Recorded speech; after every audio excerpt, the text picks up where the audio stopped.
केवल 5 वर्ष की उम्र से ही वो पैसे कमाने लग गया था। उसके दिल में जो आग लगी थी उसका जुनून बताता था, जिसे बहुत से सिंगर और डांसर अपना भगवान मानते थे, जिसे अपने सामने पाकर लोग पागल हो जाते थे। और आज इस दुनिया से चले जाने के कई साल बाद भी वो करोड़ों लोगों के दिलों में जिंदा है, जिसका दुनिया के सबसे महंगे मरे हुए सेलिब्रिटीज में पहला नंबर आता है।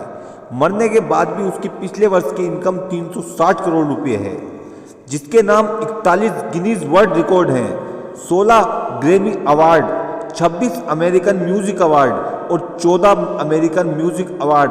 दोस्तों, कौन था वो जुनूनी इंसान जिसके मरने की खबर को अगले 10 मिनट के अंदर ही 10 लाख बार सर्च किया गया? आइए शुरुआत से देखते हैं। उसका जन्म 29 अगस्त 1958 अमेरिका के गेरी नामक शहर में हुआ था। पिता का नाम जोसेफ वोल्टर था, जो एक स्टील फैक्ट्री में काम करते थे और वोल्गन बैंक में गिटार बजाते थे। माँ का नाम कैथरीन था। ये 8 भाई बहन थे, जिनमें ये सबसे छोटा था। 1964 में केवल 5 वर्ष की उम्र में ये अपने भाइयों के साथ बैंड में शामिल हो गया। दोस्तों, केवल 5 वर्ष की उम्र, जिस उम्र में बच्चे खेल कूदने जाते हैं, स्कूल जाते हैं, उस उम्र में ये अपने भाइयों के साथ क्लब में परफॉर्म करने लगा। 2 साल तक इन्होंने क्लब में परफॉर्म किया। 1968 में इन्होंने माउंट स्टूडियो के साथ कॉन्टैक्ट किया और गेरी शहर छोड़कर लॉस एंजल्स शिफ्ट हो गए। एक वर्ष बाद 1969 में मोटाउन स्टूडियो ने उनका फर्स्ट एल्बम डायना रोज प्रेजेंट रिलीज किया, जिसे पब्लिक से बहुत प्यार मिला। उस वक्त वो इंसान केवल 11 वर्ष का था। दोस्तों, 25 साल की उम्र में आने के बाद भी लोग कंफ्यूज रहते हैं कि उन्हें आगे क्या करना है, लेकिन उसका विजन बिल्कुल साफ था। उन्होंने 1970 में एबीसी नाम का एक और एल्बम रिलीज किया, जिसका एक song I want you back इतना हिट हुआ कि एक सप्ताह के अंदर ही उसकी सारी कॉपी बिक गई। उसके बाद ये हर जगह छाने लगा। इस बंदे के डांस मूव्स के लोग दीवाने होने लगे। 1971 में ये अपनी फैमिली के साथ कैलिफोर्निया शिफ्ट हो गया। 1972 से 75 के बीच इस बंदे ने माउंट टाउन रिकॉर्ड के साथ 4 सोलो एल्बम और निकाली, जिसमें गो टू बी देयर और बैन काफ़ी हिट हुई।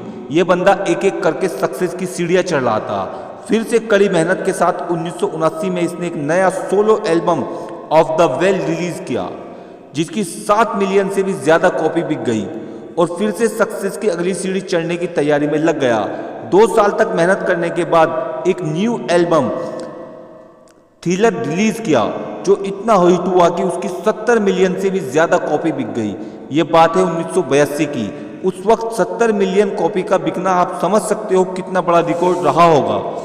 ये एल्बम उस वक्त का सबसे बेस्ट एल्बम बन चुका था, जिसने अकेले 7 ग्रैमी और 8 अमेरिकन म्यूजिक अवार्ड इस बंदे को इसके नाम करा दिए।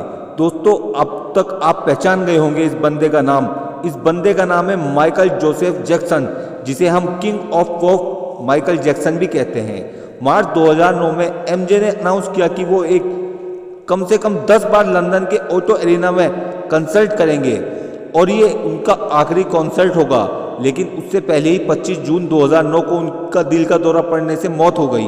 दोस्तों, मरना तो सभी को है एक दिन, लेकिन उससे पहले कुछ ऐसा करने की कोशिश करो कि लोग मरने के बाद भी प्यार करें। बनना है तो माइकल जैक्सन बनो, बनना है तो अब्दुल कलाम बनो।